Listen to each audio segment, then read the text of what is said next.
नमस्कार विद्यार्थी मित्रांनो. स्वागत आहे आपलं पुन्हा एकदा एम-पी-एस-सी लायब्ररी या आपल्या YouTube चॅनलमध्ये. विद्यार्थी मित्रांनो, आज आहे 28 सप्टेंबर 2025. आज देखील आपण खूप महत्त्वाच्या अशा चालू घडामोडी पाहणार आहोत.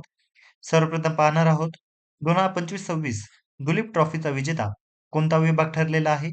तसेच भारत मॉरिशसमध्ये कोणत्या ठिकाणी उपग्रह ट्रॅकिंग स्टेशन उभारण्यात आलेले आहे? मध्य प्रदेशातील पीएम मित्रा पार्क हे कुठे उभारण्यात आलेले आहे? आणि एकंदरीतच पीएम मित्रा ही योजना नेमकी काय आहे? आणि या पार्कमधील 60% नोकऱ्या या कोणासाठी राखीव आहेत? हे देखील आज आपण पाहणार आहोत. आणि महिला बचत गट सदस्यांना ओळखपत्र देणारे भारतातील पहिले राज्य कोणते ठरलेले आहे? या संदर्भातील माहिती देखील आपण आज पाहणार आहोत. त्यामुळे व्हिडिओ शेवटपर्यंत जरूर पहा. आता आपण सुरू करूयात कालच्या एका प्रश्नाने. काल व्हिडिओच्या शेवटी मी तुम्हाला एक प्रश्न विचारलेला होता. प्रश्न होता भारतातील पहिली महिला राज्यपाल कोण आहे? तर याचं योग्य उत्तर आहे पर्याय क्रमांक 2 सरोजिनी नायडू.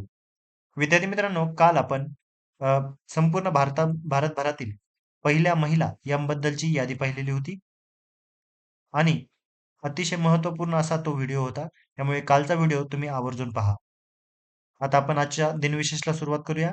28 सप्टेंबर दिनविशेष. 28 सप्टेंबर 1907 भगतसिंग यांची जयंती. त्यांचे क्रांतिकारी कार्य कोणते? तर 1928 साली झालेले सॉन्डर्स हत्याकांड. त्यानंतर 1929 मध्ये केंद्रीय विधिमंडळात त्यांनी बॉम्ब फेकला. हे त्यांचे महत्त्वाचे हायलाइट असे पॉइंट सांगितलेले आहेत.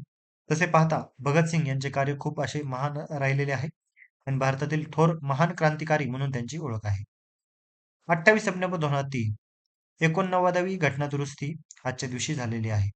राष्ट्रीय अनुसूचित जाती व जमाती आयोगाचे विभाजन या घटना दुरुस्तीने करण्यात आलेले होते आणि याद्वारे नवीन कलम 338 ए हे देखील आपल्या राज्यघटनेमध्ये समाविष्ट करण्यात आलेले होते. 28 सप्टेंबर 1895 रेबीज किंवा हायड्रोफोबिया या रोगावर लस शोधणारे रसायनशास्त्रज्ञ लुई पाश्चर यांचे निधन आजच्या दिवशी झालेले होते. आपण लुई पाश्चर यांचे विज्ञान आणि तंत्रज्ञानामध्ये नाव जरूर ऐकलेले असेल. तर विद्यार्थी मित्रांनो, हे होते आजचे दिनविशेष. आता आपण सविस्तरपणे आजच्या चालू घडामोडींना प्रश्नोत्तराच्या स्वरूपामध्ये पाहण्यास सुरुवात करूया. प्रश्न क्रमांक 1. 2025-26 मध्ये दुलीप ट्रॉफीचा विजेता कोणता विभाग ठरलेला आहे? तर यासाठीचे पर्याय आहेत पर्याय क्रमांक 1 दक्षिण विभाग, पर्याय क्रमांक 2 पश्चिम विभाग, पर्याय क्रमांक 3 मध्य विभाग आणि पर्याय क्रमांक 4 उत्तर विभाग.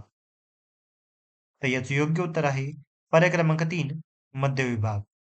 विद्यार्थी मित्रांनो, नुकतीच दुलीप ट्रॉफी 2025-26 पार पडलेली आहे आणि या स्पर्धेमध्ये मध्य विभाग हा विजेता ठरलेला आहे.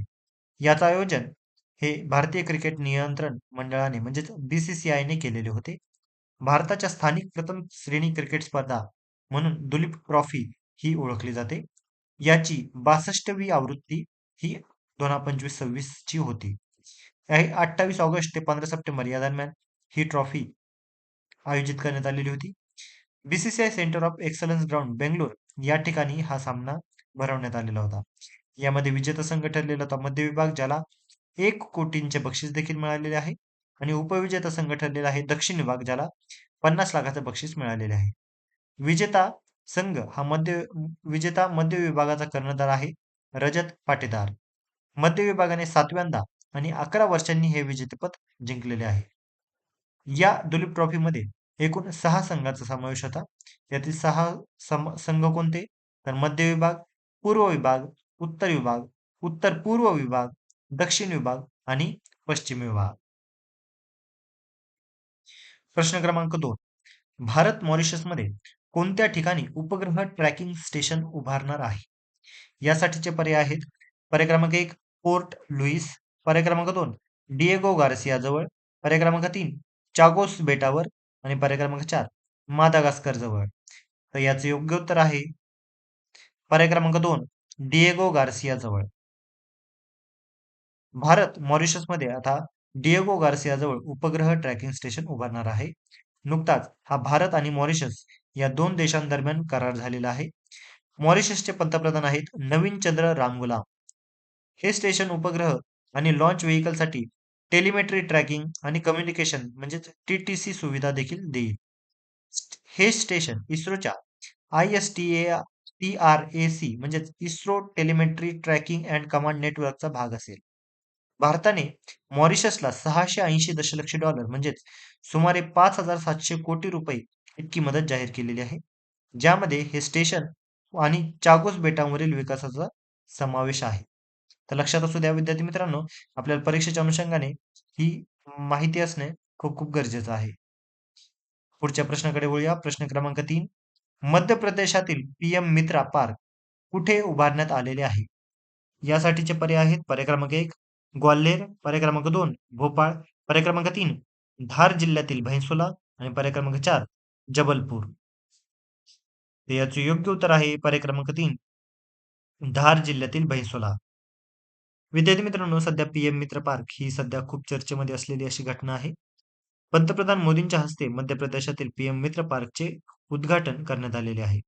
हे ठिकाण भेसोला गाव, धार जिल्हा, मध्य प्रदेश यामध्ये येते. पीएम मित्राचा लॉंग फॉर्म काय आहे? तर प्रधानमंत्री mega integrated textile region and apparel. या पार्कमुळे 3 लाख नवीन रोजगार निर्माण होण्याची अपेक्षा आहे आणि यामध्ये 60% नोकऱ्या या महिलांसाठी राखीव ठेवण्यात आलेल्या आहेत. आता एकूण पीएम मित्रा पार्कची 7 ठिकाणे कोणती आहेत आणि ती कोणत्या राज्यामध्ये आहेत हे एकदा पाहून घेऊया. तामिळनाडूमधील विरुधुनगर, तेलंगणातील वारंगल, कर्नाटकातील कळबुर्गी, मध्य प्रदेशातील धार, महाराष्ट्रातील अमरावती, गुजरातमधील सुरत आणि उत्तर प्रदेशातील ललितपूर. तर विद्यार्थी मित्रांनो, आपल्याला पीएम मित्र पार्क याविषयी प्रश्न विचारला जाऊ शकतो. आपल्याला याबद्दलची माहिती असणं गरजेचे आहे. पुढचा प्रश्न पाहूया. प्रश्न क्रमांक 4. पीएम मित्रा पार्कमधील 60% नोकऱ्या या कुणासाठी राखीव आहेत? तर यासाठीचे पर्याय आहेत. पर्याय क्रमांक 1 तरुणांसाठी, पर्याय क्रमांक 2 महिलांसाठी, पर्याय क्रमांक 3 शेतकऱ्यांसाठी आणि पर्याय क्रमांक 4 दिव्यांगांसाठी. तर याचे योग्य उत्तर आहे पर्याय क्रमांक 2 महिलांसाठी. पीएम मित्रा योजना याचे पूर्ण रूप आहे prime minister mega integrated textile region and apparel parks. याची घोषणा 2021 मध्ये पंतप्रधान नरेंद्र मोदी यांनी केलेली होती आणि याचे उद्दिष्ट होते भारताला जागतिक कापड केंद्र बनवणे, तसेच फार्म टू फॅशन यासारखी साखळी एका ठिकाणी आणणे, रोजगार निर्मिती करणे, निर्यात वाढवणे आणि स्पर्धात्मकता वाढवणे हे या पीएम मित्राचे योजनेचे उद्दिष्ट होते. याचे मुख्य वैशिष्ट्य काय आहेत? तर देशभरामध्ये 7 मेगा टेक्सटाईल पार्क उभारणे, 4,445 कोटी केंद्र सरकार यामध्ये गुंतवणूक करणार आहे. हे ग्रीन तंत्रज्ञानावर आधारित असणार आहे. तसेच कापड उद्योगासाठी संपूर्ण सुविधा या एकाच ठिकाणी म्हणजेच इंटिग्रेटेड मॉडेलनुसार असणार आहे. याचे अपेक्षित फायदे काय? तर लाखो रोजगाराची संधी या पीएम मित्रामुळे तयार होणार आहे. तसेच ग्रामीण शहरी भागामध्ये आर्थिक विकास देखील या योजनेमार्फत घडून येऊ शकतो. तसेच भारताचा कापड उद्योग हा आंतरराष्ट्रीय स्तरावर स्पर्धक देखील ठरणार आहे. तर पीएम मित्र योजना ही आपल्याला परीक्षेच्या दृष्टीने अतिशय महत्वाची आहे. याचे सुरुवात केलेले वर्ष, घोषणा, उद्दिष्ट, वैशिष्ट्य आणि फायदे हे या सर्व गोष्टी आपल्याला माहिती असणं अतिशय आवश्यक आहे. वळूया पुढच्या प्रश्नाकडे. प्रश्न क्रमांक 5. महिला बचत गट सदस्यांना ओळखपत्र देणारे भारतातील पहिले राज्य कोणते? यासाठीचे पर्याय आहेत. पर्याय क्रमांक 1 महाराष्ट्र, पर्याय क्रमांक 2 गुजरात, पर्याय क्रमांक 3 तामिळनाडू आणि पर्याय क्रमांक 4 केरळ. तर याचे योग्य उत्तर आहे पर्याय क्रमांक 3 तामिळनाडू. विद्यार्थी मित्रांनो, नुकतेच महिला बचत गट सदस्यांना ओळखपत्र देणारे तामिळनाडू हे भारतातील पहिले राज्य बनलेले आहे. याचे उद्घाटन तामिळनाडूचे उपमुख्यमंत्री उदयनिधी स्टॅलिन यांनी करुप्पूर सॅलम जिल्हा येथे केले. याबरोबरच 3,500 कोटींच्या कर्ज वितरण देखील या वेळी करण्यात आले. तामिळनाडू हे 1989 मध्ये धरमपुरी जिल्ह्यात पहिले महिला बचत गट सुरू करणारे राज्य आहे. ही योजना महिलांना अधिक सक्षम बनवेल असे देखील सांगण्यात येत आहे. विद्यार्थी मित्रांनो, आपल्याला सोशल या अँगलनी महिला बचत गट याविषयी प्रश्न विचारला जाऊ शकतो. यामुळे लक्षात ठेवा, महिला बचत गटातील सदस्यांना ओळखपत्र देणारे तामिळनाडू हे भारतातील पहिले राज्य बनलेले आहे. तर विद्यार्थी मित्रांनो, या होत्या आजच्या चालू घडामोडी. तर आजच्या अतिशय अशा महत्त्वपूर्ण चालू घडामोडीवर आधारित आजचा एक प्रश्न पाहूया. प्रश्न आहे आजचा, महिला बचत गट योजना प्रथम कोणत्या वर्षी सुरू झालेली होती?